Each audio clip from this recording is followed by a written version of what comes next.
If the wind sharpens itself against the rock, then what does water do? She molds her grace, wet and benevolent. Her journey to shape me is kind and lucid.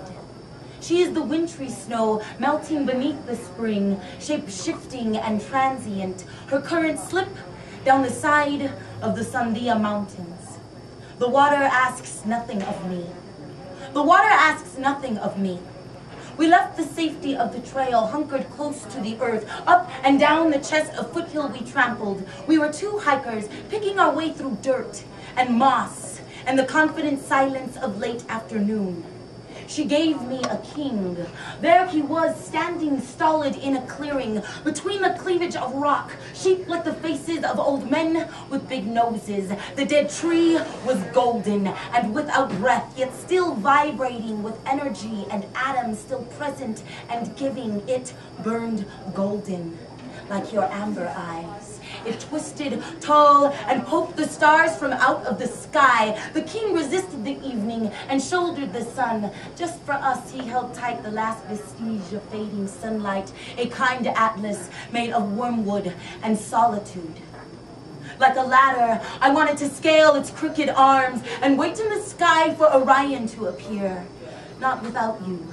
Can we go there and hunt with the dog star? Can we sleep in the armpit of the warrior? Will you cradle the constellations with me? Aflame and alive, you have fed me cheese and green apples beneath a secluded waterfall. Water fell as we licked the dark chocolate from our shy fingers, keeping track of the sun. You stuck your nose between the dry ponderosa, inhaled its ancient butterscotch. It was amber, like your flaming eyes, like the dead tree, like the taciturn of burning muscles in my thighs. I hugged close the rock, and with you climbed into the crag.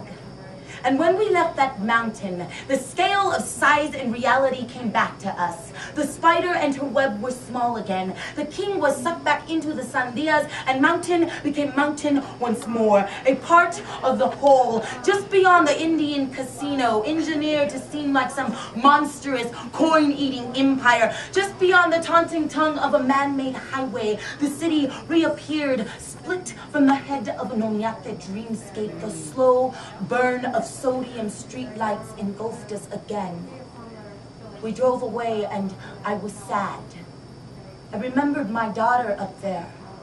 Wrote her name on a wall of rock with white chalk. It will disappear with the next rush of rain, for I have come to accept that letters shaped by the flick of wrists and learned fingers cannot withstand the wind. But you will remain there. I will remain there too. And the king will see soon decrepitude, the sawdust days of bereavement.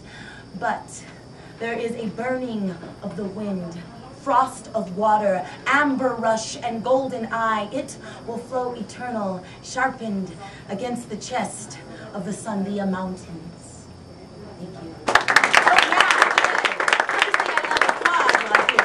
I want you guys to be loud. You want to boo? You want to hiss? You want to applaud? By all means. Yeah! Woo! Silence.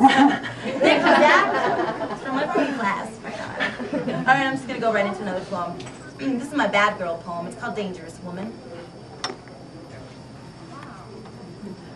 I've got no qualms on being a woman. No problem with my swinging hips. Paint my lips. A Nefertiti type of chick. A fret none foul mouth, drink some beer kind of bitch. Laugh with the girls. Smoldering cigarillo hangs on hard lips. I'm a quick-wit pessimist, born with a bad disposition, bonding bartenders and waitress sisterhood up to no good.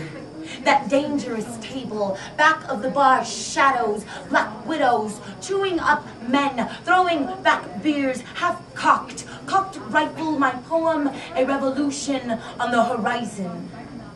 Tipsy chatter, shackle-free of mean daddies, fast-fisted husbands, 70 cents on the dollar, double standards, and sorry-ass sexual innuendos, scratching where I please. Another round of brew, please. Remove your hands from my ass, please. A tease. stomping through life squeezed into lean jeans. I'm a contradiction, wearing a barely there bra and bulldozing bullshit. Those that aim to hurt me, targeting those that aren't, not knowing any difference. A hangover of regrets and smudged mascara. What to do with this anger like a man, this tongue like the proprietor of porn? Where do I fit between dainty, decent, and vulgar? Saintly and slutty, maternal and murderous, because let's face it, I'm more the Magdalena than I am the Madonna, but of a cigarette, a beautiful thing. Sexy beer bottle and smoking, Marlboro lights down to the last stick, last match, last call. I've got no qualms with alcohol. Smooth and fluid, 10 feet tall, heavy-handed eyeshadow, hooded lids, sling my arrows, aim to miss, swinging hips, painted lips, dangerous woman.